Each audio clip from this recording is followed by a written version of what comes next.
coming with the implosion of our Imperium, and it's coming with the rapid degradation of the ecosystem itself. And it's nothing we can do to stop it. It's how we cope with this change. Will we respond rapidly? Will we learn to speak to the world with a new humility and recreate structures within our own communities for sustainability? Or will we continue to live in illusion? And in a way, it's a matter of awakening ourselves to our new reality and responding to it.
Welcome back to another episode of the best, worst show on the internet. I'll be your host today. My name's Manuel Chavez III, otherwise known as No One Here Yet. I mean, what's up, No One Here Yet? Thanks for becoming a member. Damn. So what's going on, fools? Hopefully y'all are doing well. I was taking a break and playing some Rust and, thinking about the future and not really coming up with anything other than doom and gloom. So it is what it is. And damn, we got Magic Poop becoming a member. There's Lunchy over there. You see Lunchy running around? Get over here, Lunchy. Lunchy? Where are you?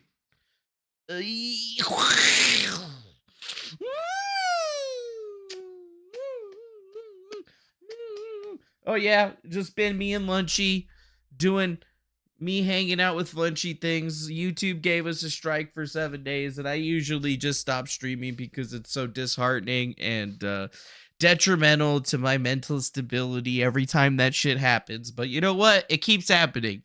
And sure, we could have just kept on rolling on Rumble every single day. I'm sure that would have been fine. It's just that, I don't know, mentally I probably needed a break, and there's other things I needed to do. So I've been getting some work done. That's what I've been doing. Trying to make some money. I still got to do some more work tomorrow, and then I get the weekend off, so we'll probably get back into this thing. But I mean, Jesus, you do a video on Jeffrey Epstein, you get a strike. You do another video on Rumble about the dang guy that, murdered a bunch of people or whatever in El Paso. That's apparently a brand new Nazi or whatever, and you get a strike. So, I was just like, well, I didn't get one on Rumble. They nuked my Twitch channel for 30 days, which I thought was pretty hilarious. Because literally the only time they ever watch my Twitch channel is to report it. Yes, the only time that they ever watch the Twitch channel is to report it. Are you looking at my chicken? That's my chicken. Daddy, that's our chicken, Daddy. Our chicken. Okay, you're right. You little communist. You little commie. Me and my commie puppy have been hanging out, trying to do good things, worried about, the future of things. And I mean, it's just kind of funny. I've been watching a lot of stuff into some of these new video YouTube channels. Like one of them in particular is called the Y Files. And I'm just like, wow, I literally did content on every single one of these topics and said exactly the same thing. And he's just redoing it and, getting bazillions of views on all of the platforms. Isn't it just shitty that, 5 years ago you did it, nobody gave a shit, but then people are doing it again, but because it's not you and it's someone else, it does just that much better. Yeah, I hate that shit too. But you know what? It is what it is. Why do you think I just play video games or whatever? Sure, I could stream them, but who's going to watch us play Rust? Right? Who's going to watch us just play Rust? I play on PvE servers anyways. I'm so sick and tired of all of the hackers and fucking degenerates on these other Rust servers. It's all like, bro, there's no point in killing everyone else constantly all of the time other than just being a shitbag. Like, why do you do this? This is not conducive to anything. Sure, there are some servers that are, I guess, supposed to be like that or whatever, but like, why every single one? Like, make some fucking friends, make some allies. It's pretty impossible to get a team together if everybody's just killing you on sight, even when you just have a fucking rock. So, yeah, we just play on the PvE servers. That way we don't have to worry about any degenerate pieces of trash, usually white kids, that just kill everything indiscriminately and don't actually try to, fucking play the game. So yeah, Rust is toxic, but if you play it on the non-toxic servers, it's actually a pretty great game, Who fucking knew? If you just make it so that people can't kill each other indiscriminately, the game's amazing. I was shocked. I was like, cool, I'll actually play this game now that I can like build stuff and I don't have to worry about some cocksucker killing me with a bow and arrow from 40 feet away with a headshot and they're hacks or whatever. Now they can hack all they want or whatever. They're just killing zombies or, NPCs. And yeah, it's just a whole lot less fun for them, isn't it? And it increases my fun value because, now I can actually, figure out what the fuck is in the game, maybe? I could actually, build a house, go collect some shit and be like, oh, wow, they have this in this game. I had no idea. Because half the time I've been spending is just running away from people murdering me. Yeah. It's insane. I was just like, wow, I actually really like this game. If, I'm not getting murdered all the time. It's exactly what I was liking. It's exactly what I was looking for, right? Kind of like Valheim, kind of like DayZ, but better graphics, and the crafting system's a little bit simpler, but you can still do some cool shit with it. So yeah, Baby Ball's like, I didn't even know PvE servers existed. Yeah, if you go to the modded tab, there's all kinds of modded servers. There's aim trainers and just like there's servers that have gun game where they have like made up maps of, I don't know, what is it, like Call of Duty maps and shit like that where you can kill each other and practice with the guns. Fantastic, I'll tell you. But me, I'm just sick and tired of playing on like 200 pop servers where everybody's just murdering everybody. I'm like, bro, I'm just like trying to check shit out, man. You know what? It took me 30 hours of playing that goddamn game to finally be able to check some shit out. It's fucked up, man. It's not even like Star Citizen where I'm indiscriminately calling people and killing them. But at least I call them first and I'd be like, hey, I'm a pirate. I'm going to kill you unless you pay me money. And then they're like, all right, we'll pay you money. Or, oh, blow me up. Not in Rust, man. They just fucking kill you all the time. Just like, bro, let's fucking ally. Let's go kill people together. I'm playing this game by myself. I don't want to play this game myself. I need somebody watching my fucking back. I refuse to play on, populated servers solo or whatever anymore. Like, because I've been able to keep a base together and like chill, but motherfuckers be scary. And I can't even farm because it's like I'll be, just farming some shit, looking around. And I'll be like, ha, shit, yeah. And then all of a sudden, toosh, headshot. I'm just like, where the fuck was this motherfucker? I need somebody watching my back. I don't have any teammates. I need a teammate. So, yeah, lot of people that are probably trying to learn right now in the chat are like, oh my God, they actually have PvE services. Shit me, that'll help me learn. I'll be like, yeah, helping me learn a lot, man. You know, I actually like the fucking game now. I hate playing video games and not liking them and never playing them. This is the thing that I hate. I am a miser. I do not like spending money and not using things. Right? So you know what? It's like Valheim. I finally got my $20 out of that shit. Now I'm getting my fucking $20 or $30 or whatever. Actually, no, I've bought skins and shit or whatever. So yeah, it's bad. It's real bad. It's bad. It's bad. But that has nothing to do with the show supposed to be today. And I'm just telling you that, you know, if you play Rust and you're in the Discord, you should hit me up. We could join forces and create a clan and murder people. Although I definitely would like to get on a very populated server and just run a shop, you know, and be chill with everybody. But I just don't think that that's fucking possible.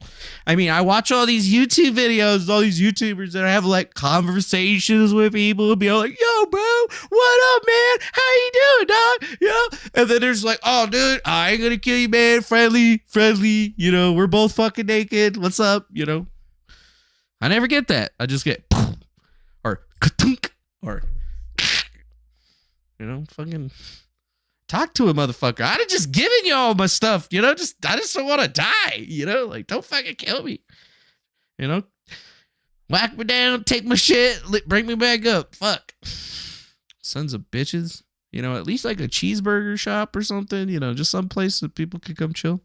I don't know. Whatever. Who cares? I don't care. Well, actually, I do kind of care, but I shouldn't care too much about that. I was supposed to be talking about Donald Trump and Elon Musk and Twitter and what was this other thing? Oh, yes, the migrants. Title 42. Yeah, apparently that is over. That was over as of an hour or two ago. Mountain time. It was 9 p.m. Mountain Standard Time, which was 8 p.m. my time, which is actually now 10 p.m., which is 2 hours ago. Yes.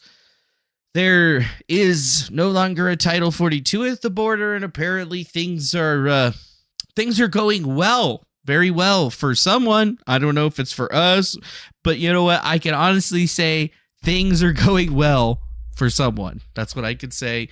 And as of course, we do have Trump shit because, well, if you've been living under a rock or whatever, apparently Trump was convicted again. He got convicted of sexually assaulting, not raping or anything, that Genie Carroll person. Yes, Donald Trump is all up in that shit. And I mean, honestly, I wanted to start today off with just a strange fucking video that I see today that just made me be like, what the hell is going on right now, dude? Like, is this real?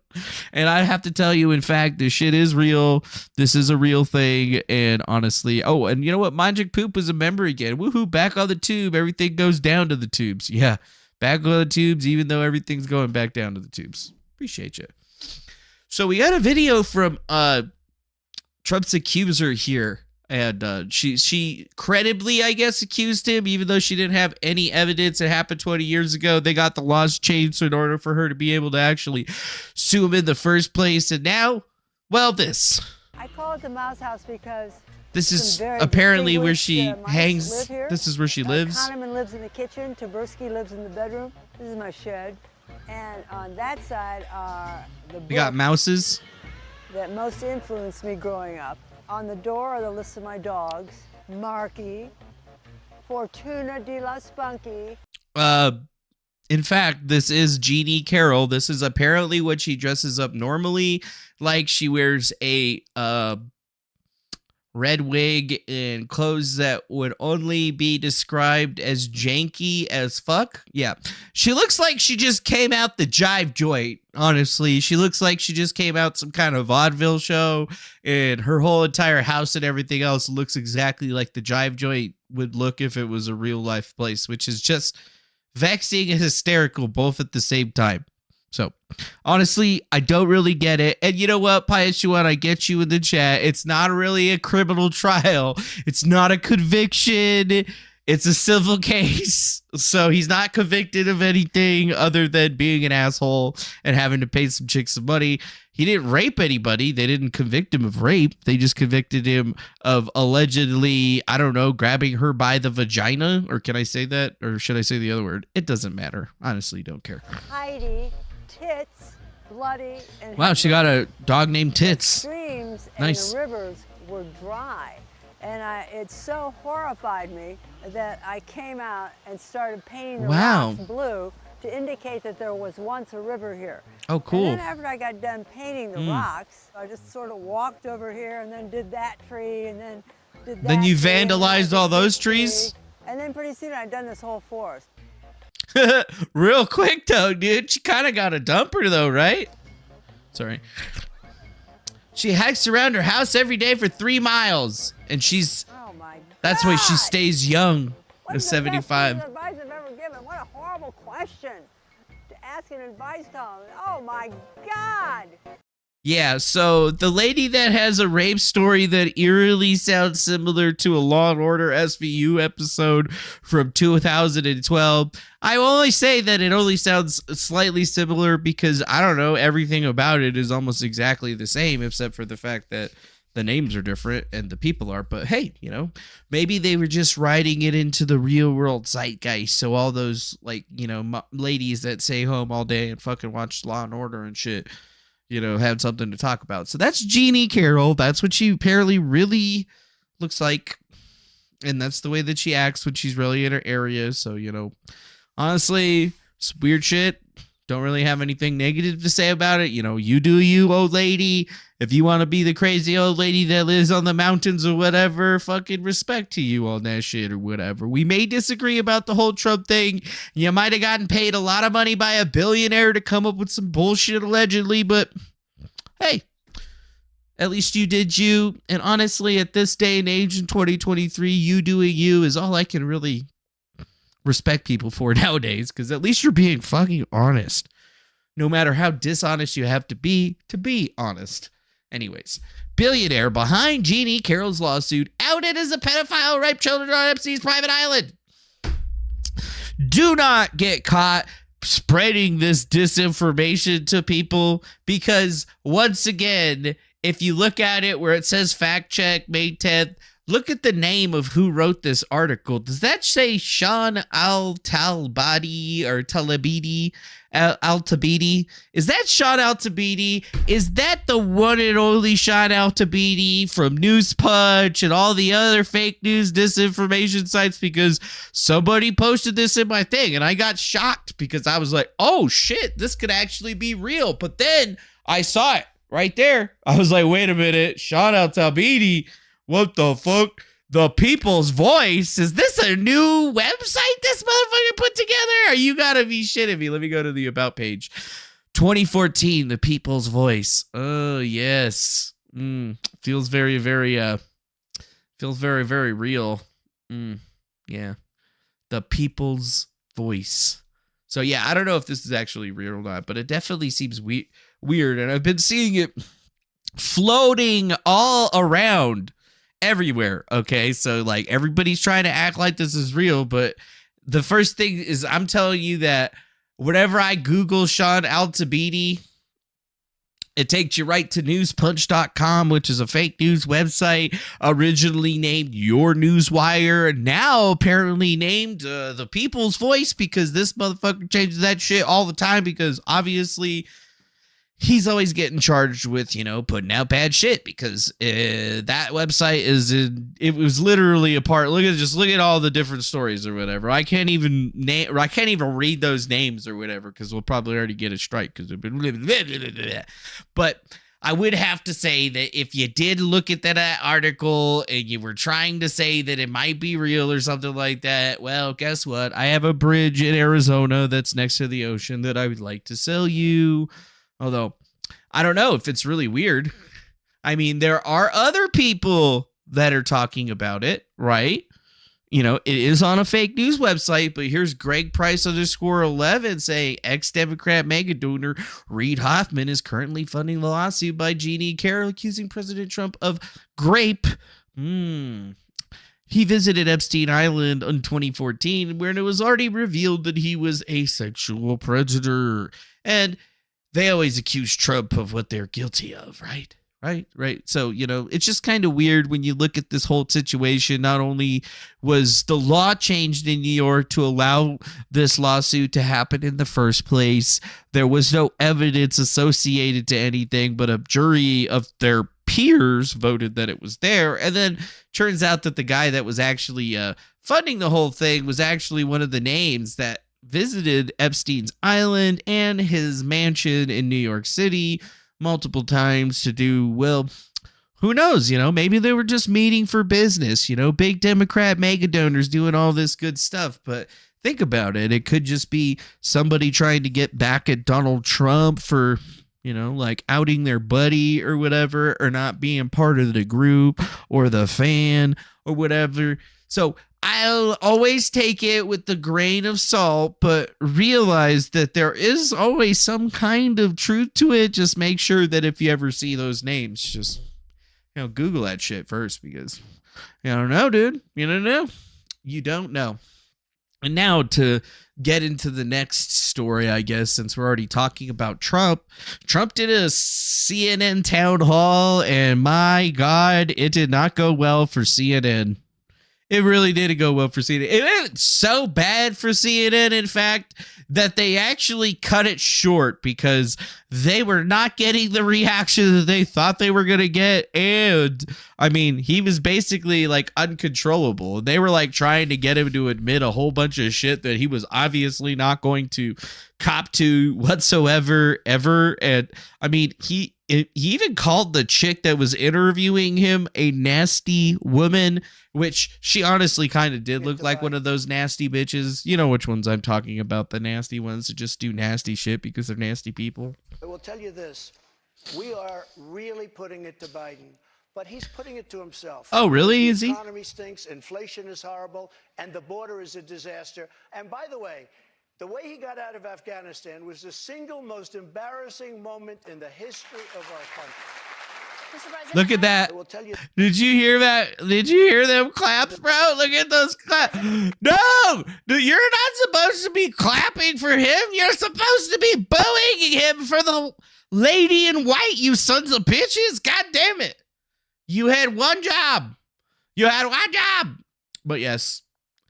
This is probably one of the other more powerful versions of it. This motherfucking Trump guy literally whips into his jacket pocket, pulls out his tweets that he printed out because he knew they were going to be asking for him, and literally fact checks them right on air, like blows them away. And this is probably one of the main reasons that they probably had to end up not doing this, because they were probably effing terrified of what else this motherfucker was going to be pulling out of his jacket pocket. They're like, dude, he already pulled out his tweets. Is he going to pull out his phone? Is he going to start fucking showing us shit on his phone? Allowed to say that? When they went to the Capitol and they were breaking into the Capitol, smashing windows, injuring police officers, why did it take you 3 hours to tell them to go home? I don't believe it did. I don't believe it did. I have to pull it out. I gotta pull it out. What you? Look at all these people. Woo! Yeah, he's gonna pull it out. I think that they thought that he was gonna be pulling out his schmeckle, but you know what? I'm pretty sure that they're probably happy that he was pulling out them tweets too. Hey, let me pull him out. Let me pull him out, baby. On January 5th, the day before, I said, please support our Capitol Police and law enforcement. They are truly on the side of our country. Yes, they're on the side of our country. Stay peaceful. This was Stay the day peaceful. before, and this was in the form of Twitter. Now I use Truth Social. I think it's far superior. I think it's far superior. I hope everybody's on Truth. If you look, January 6th, this is before 2:30. I am asking for everyone at the U.S. Capitol Before to remain 2:30. peaceful. This is right after, as it was happening. But what happened is they took it down. I don't know why. I think they took it down because it was so good. They didn't like it being up there. Yeah, it was so good. They didn't like it being up there. That's why it was taken down. So, she's getting fact checked. She had no idea that he had tweets and shit printed out. He had a whole thing like written up, like done up in his pocket to cut them on anything that they had, which is hilarious, right? Like they were not expecting this. They were expecting to be able to steamroll his ass, and he steamrolled them on their stage in front of their audience. and they were getting laughed at. He was getting laughs because he was making fun of them. They were getting laughed at, not him. I am asking, and we didn't know. He's getting until I laughed got with. back, because now I have 90 million people waiting for me to go back, but I'm on truth, and I'm staying on truth. Listen, But I'm on truth, I but am I'm asking staying for there. everyone at the U.S. Capitol to remain peaceful. No violation. We want no violation. We want no violence. Remember, we are the party of law and order. Respect the law and our great men and women in blue. Thank you. That was at 2:30. That was very early. Mr. President, I looked at the same time. Mr. President, I looked at the same time frame and I didn't see that tweet. Yeah, because your friends got it taken down because y'all were trying to blame me for this shit when it was clearly, most definitely, probably not his fault. Although everybody could kind of like try to counterpoint it or try to like point the finger and say it was his fault. It just really wasn't, dog. It really wasn't. It really wasn't. And then here's another zinger from that little moment in time. I think is why you held on to those documents when you knew the federal government was seeking them and then had given you a subpoena to return Are them. you ready? Are you ready? Can I talk? Yeah. Are you ready? Do you mind? I would like for you to answer the question. Okay, it's very simple to answer. That's why I asked it. It's very simple you're a nasty person, I'll tell you. I think is You're a why nasty you held on to person. those documents. Yeah, why'd you hold on to those documents? Excuse me, ma'am, but, everybody just packed up all the shit and took it over to our house because you guys didn't allow us to use the same thing that every other president was allowed to use so that that shit didn't happen. And guess what? You're not grilling Joe Biden about his oodles of many more documents than they found at Trump's place or whatever. But yeah, it's just like, only on one side, trying to go through. And then when she tries to stand up, think about this picture that we're looking at here. We're looking at an ex-president of the United States, one of the most powerful men in the country at some time, billionaire. And then we got this chick or whatever trying to basically give him the finger, right? Like, no, like, he's not going to cow down to that. This dude is taking down more ladies in his day than anyone could care to agree to or admit to, probably these days. I mean, maybe if it was back in the 90s, fucking bagging Donald Trump for the ladies was probably, oh yes, very nice, right? Like that's when they would be like, oh yeah, well, I fucked Donald Trump, The Rock, George Clooney, you see what I'm saying here, like they collect them, like trading cards or whatever. So it's just the battle, right? Like he's standing up, he's being himself, he's totally just going through, and it just ends up that they had to cut it early because they just couldn't do it. And her whole thing is like, he's not admitting to the things that I thought. He's not saying any of the things that I want. So we're just going to stop this. And we're going to say he was saying dangerous and violent. And he was using rhetoric. And he was... Yeah. Honestly, though, he should probably just have been all like, hey, why don't you go make me a sandwich? Woo! That's right. That's right. Why don't you just go make me a sandwich? Like Adam I says.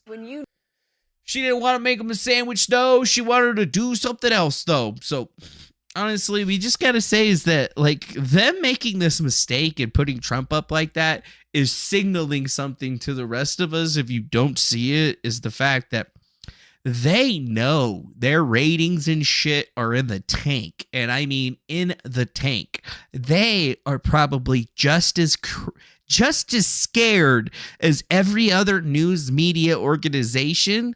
The fact that Tucker Carlson can literally get more views on one video on Twitter than they can in an entire week. For CNN, it's probably more like a month now. Literally, think about this. Nobody cares anymore. They're losing their brand and they're having to cow back down to somebody like Trump and bring him back on their show. Something that they all said that they would never fucking do, or they would never have him on there. They had to stoop this low to try to pull this, and it blew up in their faces. I mean, they're a dying brand. They can't survive without a Trump presidency or with at least Trump running. So I believe they're going to be spending a lot more time putting this back onto the air because they're trying to sop up whatever viewership that they possibly can while still trying to be just the weirdest platform out there.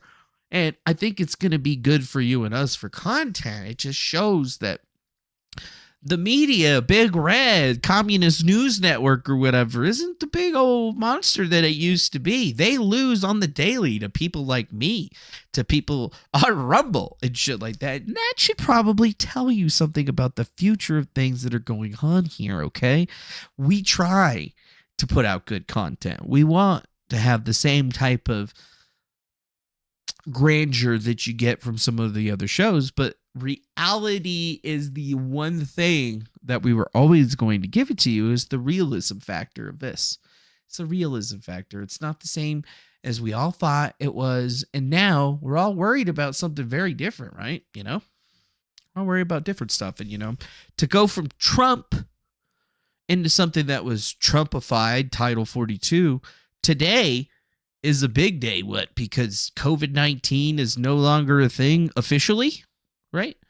And now Title 42 is also over. So on the same side of the coin, basically, like, this is a double-edged sword. Like, at one point we're getting rid of one of the most vexing, hurtful situations that has come out of the United States in such a long time. I mean, our country literally went to the brink of sadness. We're not the country that we used to be anymore. No matter how anybody tries to tell you that we might be or we could get back to it, it's just simply not the case anymore with what happened. And to think that if the Rona shit is done and over with, according to the government, thank God, you know, all of a sudden on the same half, we got migrants pouring in, and it's been a thing that people have been talking about. I'm from Arizona. I understand about the immigrations. I was born from an immigrants, basically, right? My grandfather immigrated into the United States, fought for this country to earn his citizenship, and then my grandma came in with him as a Mexican, and it legitimately took her over 25 years to get her citizenship in the United States from when she first entered the country. And she went through everything, you know, did all the classes and stuff. She followed everything to the letter of the law, and it just took that fucking long. So don't talk to me about immigration and what you think it's about or what you know. I've seen it. I've lived in Nogales. I've lived in Casa Grande. I've lived in Tucson. I've lived in Phoenix, and I've seen it from all sides, right?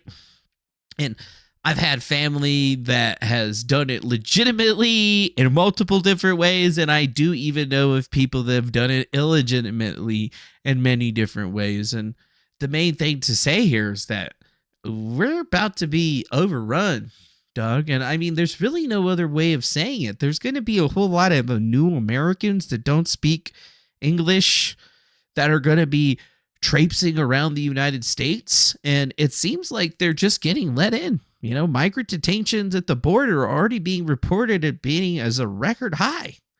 And Title 42 has just ended. So, like, we got what happened to the stay in Mexico policy? That don't exist anymore. There was 700,000, 1 million people, 2 million, 3 million. So many different numbers being thrown around about how many folks are on their way to the United States of America. But according to Customs and Border Protection, in the recent days, they've been holding up to 28,000 migrants at the facility, which is far beyond the stated capacity, meaning that not only is Joe Biden putting kids in cages, he's probably putting them in fucking storage containers and tents and shit because they don't have any room for any of these people. And I mean, during a time in the United States where we're still having trouble getting people to actually work or, you know, find jobs that can actually pay for all of the rising rents and things of that nature. I mean, dude, there's people out there that are getting a studio apartment for $1,200. There's people out there that are paying $12 for the same meal that you used to be able to get for $6. So there's a huge problem. And then all of a sudden we're going to get this massive influx of immigrants coming into the country. How are they going to survive if we have Americans living on the side of the road and shit, living on sidewalks? Just go look, like, where are they going to go? Which jobs are they going to take? And how are they going to live? And I just don't see it. Back in the day, it might have been a possibility for them to exist like they did, but with the prices and the way things are nowadays, like, it's going to be at least 50 times harder than it was just 10 years ago for an immigrant to survive in the United States. Even with all of this immigration bullshit that they're trying to do, giving them cell phones and money and whatever. I mean, it's just crazy, dude. It's crazy. Crazy. And there are videos, They are now coming in through a different gate, and talking to some of the migrants that had been coming in through the other side where all the media is staging that, letting us know that they're actually... let's kill the light. That the cartel actually is coming after the men. And if you're not paying to get across at any particular location on the river, they're breaking their legs and their arms with sticks and bats. These guys were pretty traumatized as they were telling us this yesterday. And so they've looked, the migrants have shifted location. They went from one gate to a completely different location. So we're going to be bringing you guys more coverage out here on the El Paso border. Yeah, they got people at El Paso saying that there's some crazy, scary shit happening. Oh, you didn't pay to get across the border? We're going to break your arms and legs so that you drown in the river because you didn't pay. You didn't pay. Patrol and maybe National Guard, some people with rifles. Basically, these are the gates of hell. The gates of hell. Doesn't really look that hellacious. Right now, although often I'm far deeper behind those lines than any of these guys ever go. Most of them seem to have never heard, actually, of Darien Gap. And they don't tend to know anything about much of the context, I've noticed, which is quite interesting. And so, see, there's a bunch of media down here as well. And howdy. Another day in paradise. Another day in paradise. Hell yeah. They made it.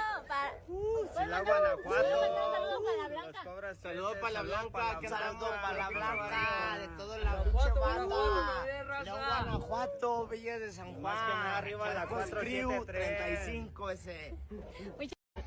¿Qué onda? Un saludo. They look fun. They look like they'd have a good time. Brownsville, Texas, migrants opened their DHS packets for their government-issued cell phones after being processed and receiving court dates. Some migrants have shown me their court dates are as far out as 2027. Holy shit, 2027? Look at that. They get cell phones and money. What kind of cell phone they get? Looks like, is that like an iPhone or is it an Android? Those got to be Androids. Yeah, they look like Samsungs. It's tons of Samsungs. Yeah, dude, like Border Patrol definitely looks like it's demoralized. I mean, everybody's demoralized. There's just going to be tons of individuals coming in the U.S. And, you know, I'm an immigrant, I'm a migrant or whatever. All of these people want to live the American dream. But the question here is that, does the American dream still exist? I mean, for me, the entire time that I've lived in the United States, I've been trying to follow the American dream. And yes, I guess I do partly have some of my dream, but, you know, the money's not there. But at least I get to do what I would like and, you know, have a mildly decent living where I'm at, where I'm comfortable and safe. And, you know, that's really all that fucking matters. But all these folks, you know, where are they going to be working? Where are they going to be doing? Are they going to be allowed to do this? Are they going to be allowed to do that? Right? Like, what's going to be the problem in their areas? I never had to worry about any of this stuff because, you know, like I was born here and shit. But I'll still not forget sitting on Nogales, Arizona, my grandparents' old house and, you know, being able to see the border wall, right? And then, even the last time that I was down there in Nogales, like literally I was at my aunt's funeral, right? We're at my aunt's funeral and 2 migrants were running from the border patrol. One of them tripped, smashed into my fucking taillight, busted it, messed up the bumper on my car, and still ended up getting away from the border patrol. But, you know, it was like showing you. It's showing you. It's showing you. Showing you what the future will behold. And to be frank, it's like, I feel for these people because I couldn't imagine living in another country. A lot of people ask me why I haven't gone out the country. Half of the reason is because I have been to Mexico before, right? I've been almost down into South America, but, you know, I never had any desire to go to Canada. And also I can't because I had a DUI in the past or whatever, although maybe I might be able to nowadays. I don't know. But there's other countries that I've wanted to go to. It's just that, you know, money's expensive. Getting time off is expensive. Trying to figure out all that stuff is expensive. But holy crap, we just got ourselves a super chat from somebody. Metal Monster PDX. The ones getting busted get everything for free at taxpayer expense. Well, we already have not the homelessness problems, but Abinthian mental health problems as well. $20 in the super chat. Well, thank you for that, Metal Monster PDX, and I agree with you. You know, like, where are they getting all the money to pay for all these cell phones and donations and giving them all this stuff? Like, we don't get handouts like that, although we did when we all got $2,000 checks or coronavirus stimulus checks. I mean, it's still, we're paying for it. We're bringing them to be a part of this actual American dream, whatever it is. I mean, it used to be able to buy a home, have a family, have a good job. You know, your wife stays at home and works, but the entire time that I've been living, that dream has just never been there. You know, like, I've tried to get down and get married with the girl. Did it work out? You know, dated. I tried to buy a house. Couldn't afford it. You know, it just makes me think that for them, what are they really doing other than just coming here to work so they can ship the money back home so that they can pay for their families? And it's literally the way that it's been since as far as I can remember. So it's going to be strange. We're going to have a real interesting issue. I'd say be nice, you know, don't be an asshole to these people. They're just trying to get something better, man. You got to think, dude, if the United States is this bad right now, to us, we think that many of the members of the United States think that this is not going well. It ain't going good. And for these people to want to come to this, you know, in some people's eyes, shithole, and they see it as something better, you should really start thinking about where they're coming from.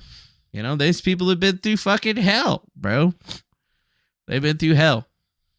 Really. So you see some migrants or whatever, all I ask is that, you know what? Is it really their fault? No. I mean, yes, maybe a little bit, but just take some time before you start saying some asshole shit and realize that, you know, if you're talking to some woman, she probably got raped multiple times on her way up here. And if you're talking to some guy, he probably got the shit kicked out of him, all of his money taken. You know, he probably got nothing. You know, he's just trying to get by and get through. And there's sure a lot of Americans that are homeless and such, but what do you do for them? You should be treating them the same fucking way, but you probably don't. You probably don't. So just, you know, be nice. Be nice. They're going to be around for a while or whatever. And you know what?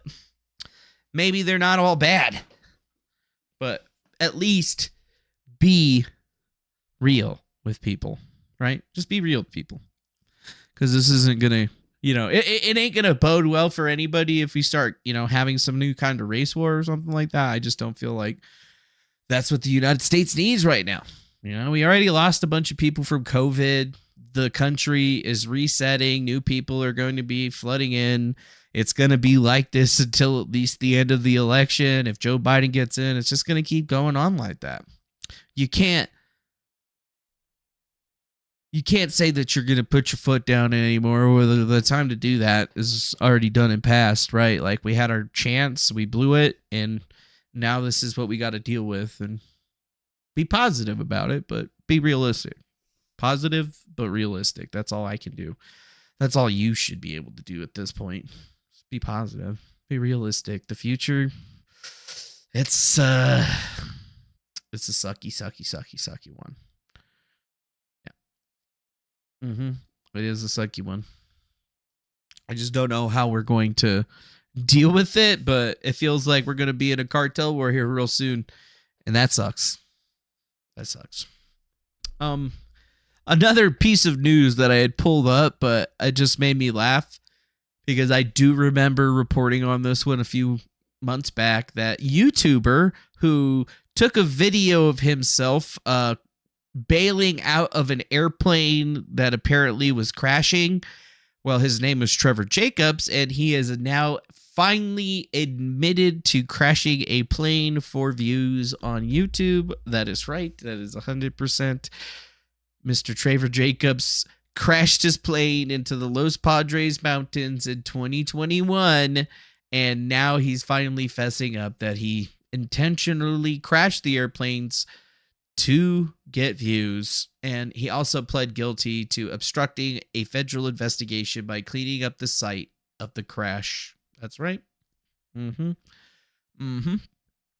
In a plea agreement, he said he filmed the video as part of a sponsorship deal, and yet he could still face up to 20 years in prison. They say the 20-year-old pilot and skydiver agreed to that one felony count of destruction and concealment with intent to obstruct a federal investigation in the U.S. Department of Justice in a statement on Thursday. In 2021, he left Santa Barbara Airport on a solo flight with cameras mounted on his plane. Along with the cameras, Mr. Jacob took a parachute with him as well as a selfie stick. He did not intend to reach his destination, but instead planned to eject from his aircraft during the flight and video himself parachuting to the ground and his airplane as it descended and crashed. The plane crashed into Los Padres National Forest 35 minutes after takeoff. He hiked to the site and recovered the footage. Some viewers were skeptical of the crash, noting that Mr. Jacob was already wearing a parachute and made no attempt to land the plane safely. Yep. Wild ass footage. It's actually still on YouTube. You can go watch it on his channel. I probably won't play it because we'll probably get a copyright strike or something like that. But it was a pretty intense and wild situation. You can look him up by name or whatever, just by Trevor Jacob, and you will find the video of him basically in the plane. It's shutting down and him jumping out. And that's when everybody was like, yeah, he didn't try to like restart it. He didn't try to like land it. He did not try to control it. He just ditched it. Completely ditched it. And then later on, got all the footage from all of his cameras, uploaded it to YouTube. And that's basically how they got him to plea to the fact that he was actually doing it for views. It wasn't anything that he did for real. It was just something that he was like, yeah, I'm going to go crash a plane to get popular on YouTube. You know, maybe I should go crash a plane, motherfucker. Maybe I get more popular. Although, knowing my luck, man, I'd fucking die. Hey, author of 64 books that have sold more than 350 million copies. I have a podcast. Feel lazy yet?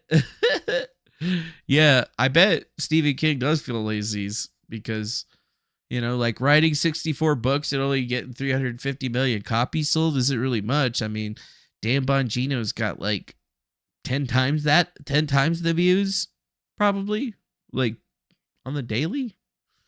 So, like, I don't know. Yeah. Does your mama tell people her kid perished in a fire rather than acknowledge your sorry existence? Dan Bongino unloads on Stephen King. Yeah. Stephen King. Oh, I'm a beloved writer. Yeah. Honestly, I've never been a fan of the beloved writers or whatever. I feel like, yeah, you wrote some words in the book and some people like it or whatever, but your politics are shit. But yes, Dan Bongino and Stephen King were going at it today. I recommend you go check it out over on the Twitter. Only reason I bring it up is because Twitter is just the main place where everything happens. And it might not be for very much longer. Elon Musk has announced that Twitter will welcome a new female CEO in June. Yes, that's right. Elon Musk will become the executive chair and CTO, Chief Technology Officer at Twitter.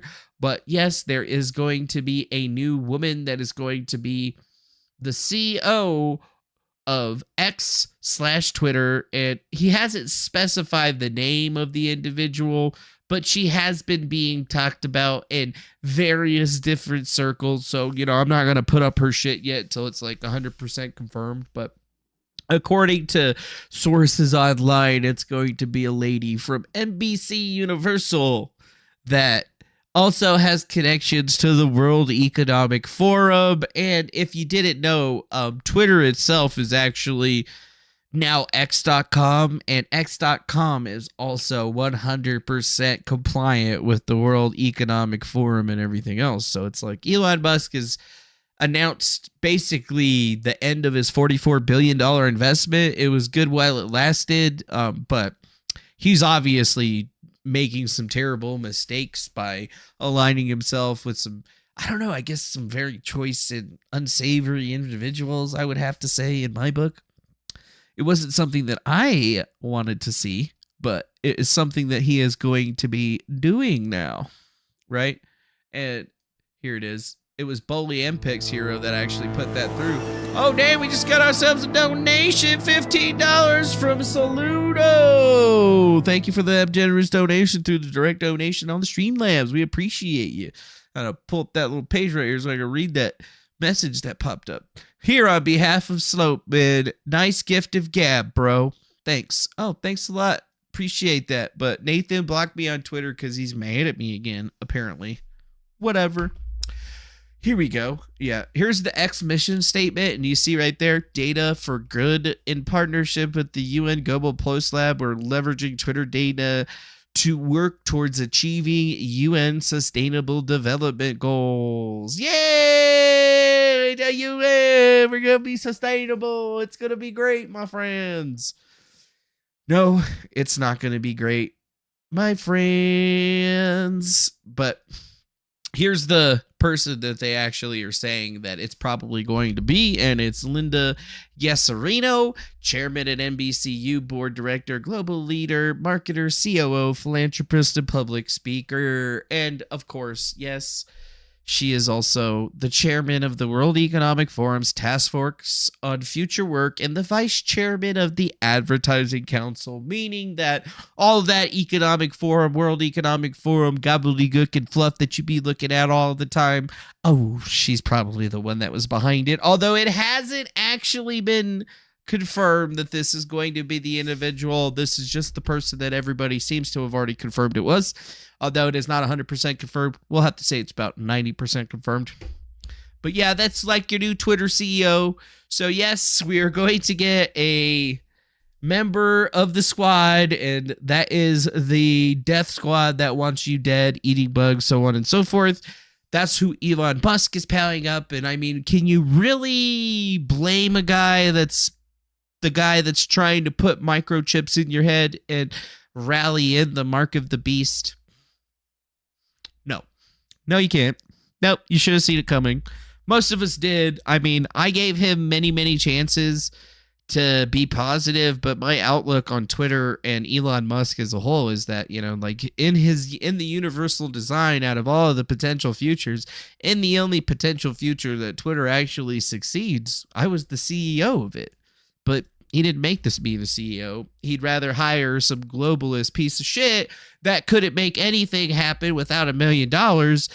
What Elon Musk needs is an individual like me who can make things happen with a laptop and $0 and still make something bigger and better than anything that they've ever created. So Elon Musk didn't seem to take the bait. He's still stuck into his $44 billion, and he believes that hiring on these people is going to change things for him. And unfortunately, it's not. He basically just decided to tell everybody that he was throwing away his $44 billion, which is cool. It's just, it's going to take a little bit of while. It's going to take a little while. It's going to go down a little bit, but what can you really say or do at this point other than just be like, well, Elon, it was a nice ride.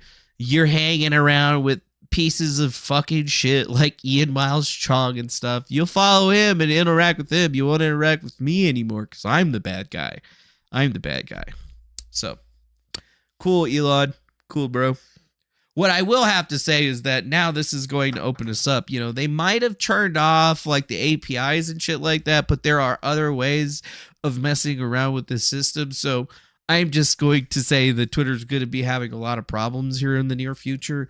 And even if they are trying to bring back Periscope and some of these other systems, it's really not going to do them any good when they've aligned themselves in such a way.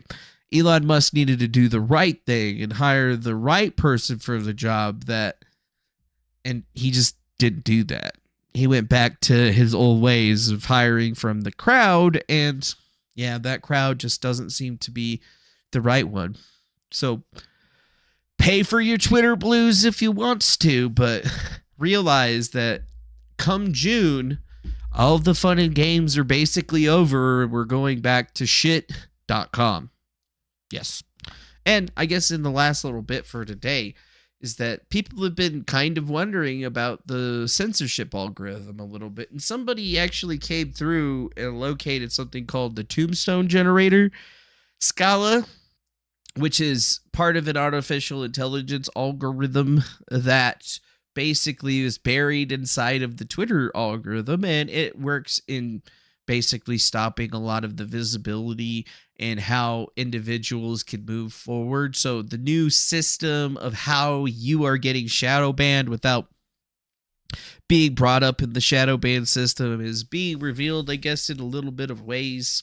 And it shows that, well, they have a lot of access to be able to see different states on authors and visibility, and they generate, I guess, something called a tombstone, and they place it on somebody when they're trying to lower their reach, meaning the reason they call it a tombstone and they have a tombstone scala is because when you tweet out, it's weighing it against this, and then it will place a tombstone on your tweet with various different options that cannot be seen by you or seen by individuals that follow you, but they will in fact manipulate the way the algorithm shows your tweets to everyone. And this is one of the main things that's actually, I guess, making it so that your tweets are getting withheld or whatever. You'll see epitaph, legal demand, media withheld. So like this is the system that actually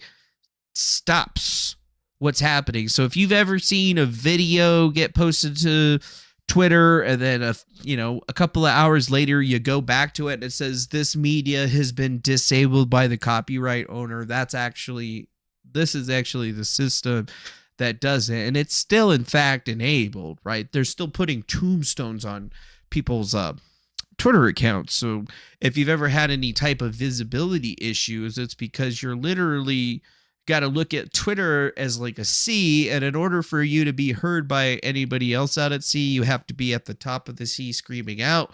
But imagine if somebody hung a tombstone from your legs and then you started going down because of the tombstone. You would have to expend a lot more energy to keep your head above the water to keep talking with anybody. And I think that's probably a very apt description on how this actually works. So if you look at overridden language, they have epitaph reasons, the reasons to epitaph the tombstone, meaning the reason that they did this to this person, so on and so forth. And it's all there.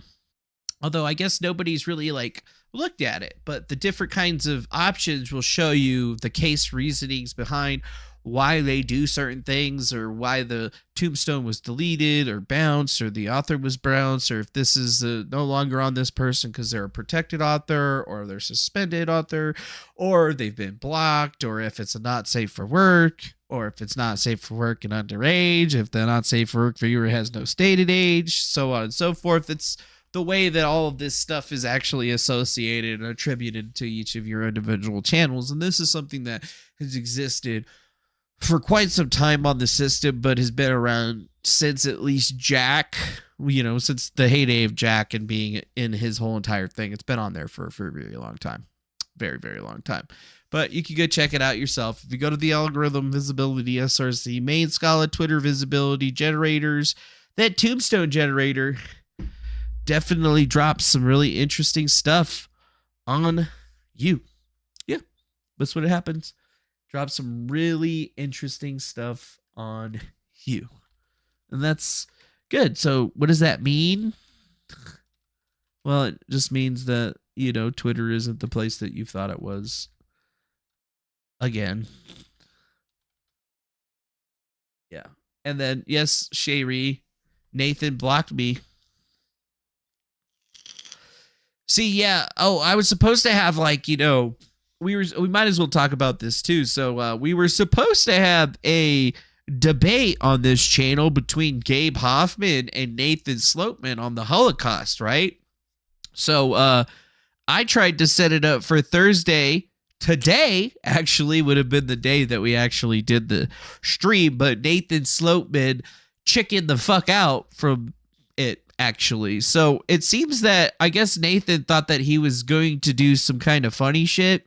So he originally challenged me to a debate, and I was like, okay, cool. I'm not really interested in debating the Holocaust. I would much rather you debate somebody like, I don't know, Gabe Hoffman. And I said, Gabe Hoffman is willing to debate the Holocaust against you. And he will come onto my channel. He says he'll do it next week, later in the week. Nathan agreed to it, said, okay, cool. So he asked me very, very vivaciously in the next couple of days. Actually, you know what? Fuck this. You know what? Fuck this and fuck him.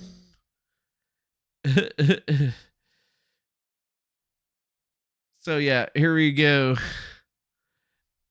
Here we go. Yeah, we'll just pull this up right here. We'll just got to go through it. So what does that say? Where do you come on the stream today? Where could the debate today? I have Gabe agree to do a debate with you on my channel. That would be kind of cool, but he might really lose. His temper is not in a cool way. He won't. I won't let him. Well, I'm about to go live. Come say hi on the chat. Huh.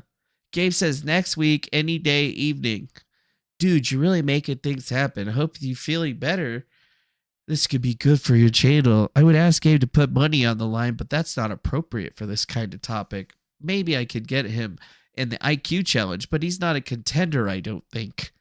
I'm trying to get an IQ challenge between all the people who say their score and me. Owen 147, Richard Hort 146, Vox Day 150. Yeah, it would be fun to get anybody on board. I want to make it so everybody could bet on it. So anyways, what's the deal with the Gabe thing? I was like, pick a day next week in the night to do it. Gabe is free next week. Okay, I have to take off DoorDash, but it doesn't matter which day at the moment. Maybe Monday, so just get over to me. If you show me proof that 6 million people died, then I don't need to do it. Wow. Really? So it shows where Nathan is in this situation. Actually, it shows very, very clearly where he's at in this situation, where Nathan is claiming that he believes the Holocaust and he's just acting like a Holocaust denier, but I have the evidence right here that is exactly what he is in no uncertain terms, right from his own mouth. Like, his whole entire thing is that he didn't want to research the Holocaust himself because he obviously doesn't believe that it happened, and that's a very shitty thing for a human being to do.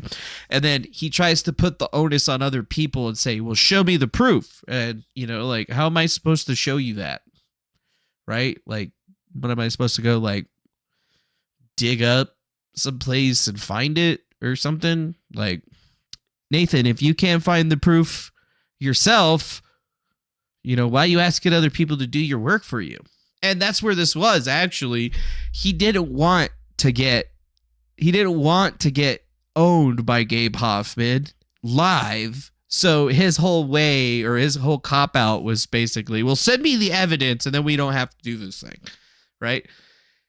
He told me he said some shit and I was like, send me a link and I'm interested. He told me to fuck up. Then I looked up what he said and it isn't even true. I don't think he's done any research. It's going to be super embarrassing for him, but it's his choice. So yeah, this is Nathan, not a Jewish person, doesn't know anything about anything. And he's basically saying that, yeah, Gabe's going to lose about this whole Holocaust thing because he doesn't have the facts. But Nathan does. And in all of this situation, Nathan has never provided any facts of any of the stuff that he's ever put out. He just gets on a show and he says some things or whatever. So I figured, to be perfectly transparent with you guys, this is what you need to know so that you understand who Nathan really truly is and why it's just kind of crazy, Like I've told him in the past, like, hey, if you want to make up a game, that's fine. But, like you got to stop being a Holocaust denier because that's really fucking stupid because it's pretty much, like a well-regarded thing that happened, right? Like Nazis happened, World War II happened. Many Jewish people got killed. Like, it's all pretty fucking clear.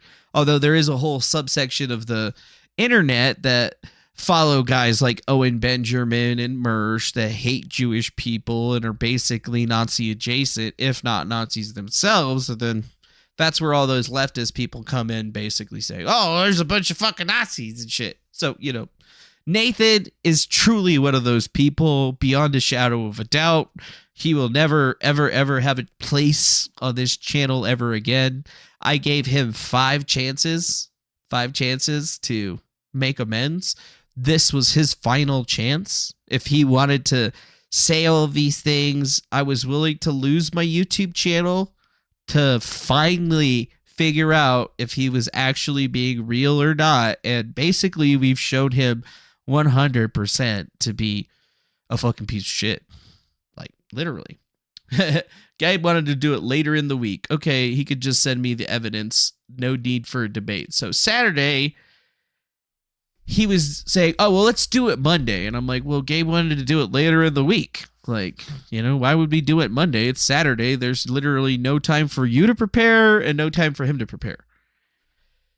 So on Saturday, he was trying to back out of the debate. I asked him, are you backing out?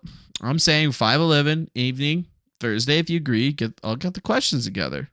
Does it make sense? He could just send me the evidence. So we went from Nathan saying that he wanted to debate me saying, actually, no, I got Gabe. He'll debate you on this one. You've been wanting this for a very long time. I will make it happen.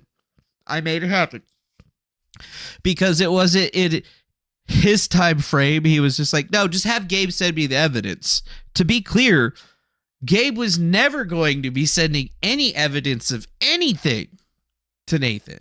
And I don't know where Nathan in his stupid sub 100 IQ brain thought that in a debate, both sides are sending each other's evidence. Because at the same token, if Gabe was sending some evidence over to Nathan, then wouldn't Nathan be sending over his evidence to us? Nathan, where is your evidence that 6 million Jews didn't die?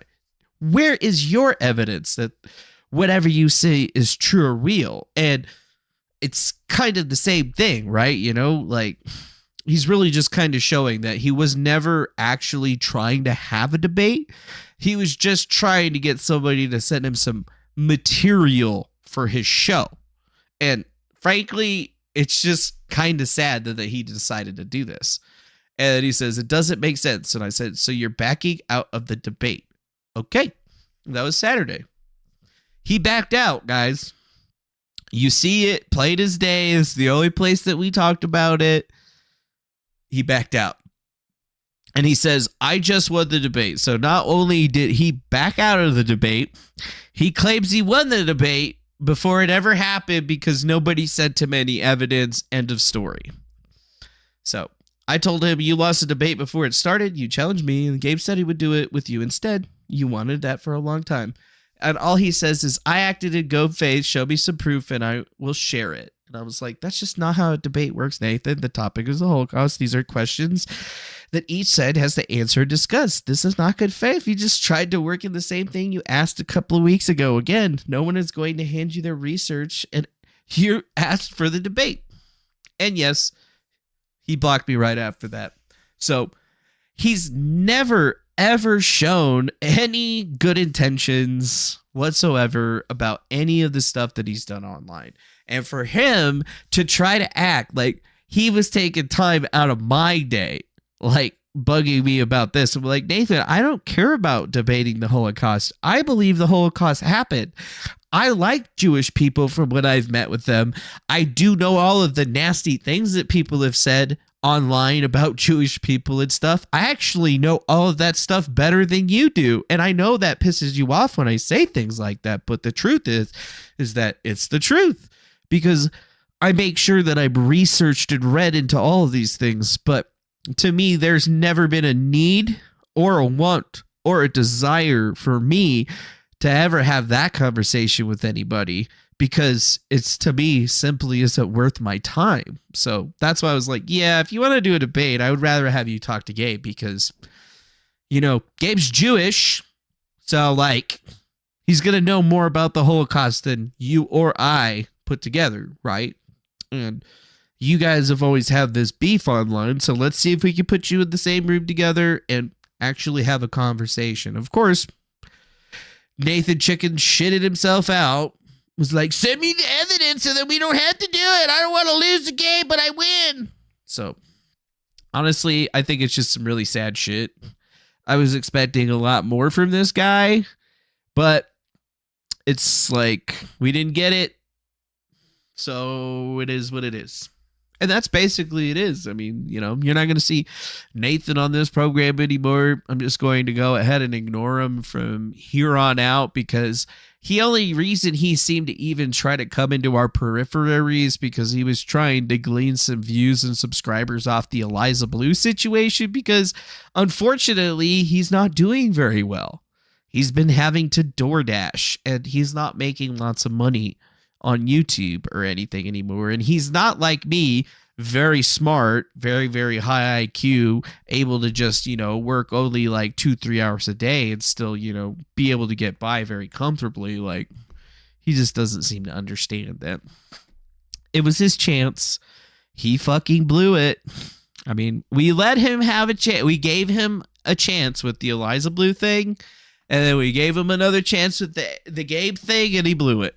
So that'll be basically it, you know? Like, Nathan used to have some very popular streams, and now he's coping really, really hard because he's not getting in there. He's never had the effect that I had, right? You know, like, I used to have the same kind of thing, and then we got crushed by every single platform because apparently we're a bad individual or something. We're a Nazi. And it's like, think about it. I'm not any of those bad things. And I still get treated worse than guys like Nathan and some of these other people. And I still give them chances, and then they still shit on me. I mean, I just don't even know what to say at this point. Like, I'm just so sick of it, right? Just so sick of it. So sick of it. And I mean, I don't get it. I don't get why this had to, I don't understand why Nathan wanted to do this. Maybe he's just trying to create drama so that he could get his viewership up, because people always create drama around me and their viewership goes up. But at the end of the day, this is all I'm going to talk about it. I mean, I have no reason to bring Nathan on my show. I have no reason to bring Gabe on my show. The only reason I was going to bring either of them on was to debate this thing. But I could say very honestly and firmly now that I don't see any reason to have either of those individuals back on, unless, you know, something comes up with Gabe and he decides that he wants to come on and talk about it. But like, there ain't no reason. There's nothing for us to chit chat about, you know? I mean, I'm not part of that gang, right? You know, it's not my thing. I'd much rather do something else. So with that, it's pretty much it. You know, good luck with that shit, Nathan. I hope you have a wonderful, you know, rest of your career or whatever. I hope that, you know, you jump on Rumble and actually get something. Maybe you should try Kick. I don't know. All I do know is that my consistency is that I consistently have at least, you know, 20 people on Rumble. We consistently have at least 40 on YouTube for this little worst show on the internet. And I can be happy with it because at least we're still getting somewhere. So with that, it's pretty much it for today. I appreciate you guys coming on through, saying hello to us, typing in the chat, subscribing, following, becoming members, dropping us some money on the super chat, going to griftcast.com or griftcastirl.com and making some donations. We like all of that stuff. Obviously, this is the thing that we do for money, but sometimes we don't really make too much. Today was a pretty good day. And hopefully tomorrow when we're back up on the scene, we'll have some more interesting things to talk about because we're trying to be at least a little bit more vibey. I'm trying to restructure myself in a way so that I can actually be a little more logical when speaking on these things, because the normal character that I play in default is a great guy, but he doesn't get the respect that somebody of my caliber deserves. And I'm starting to see that it might be time for me to unleash something that nobody's ever seen before. So with that, thank you for being here. Much love to you. And bye-bye. See you later. Adios. Be well. Don't do anything I wouldn't do. Bye now.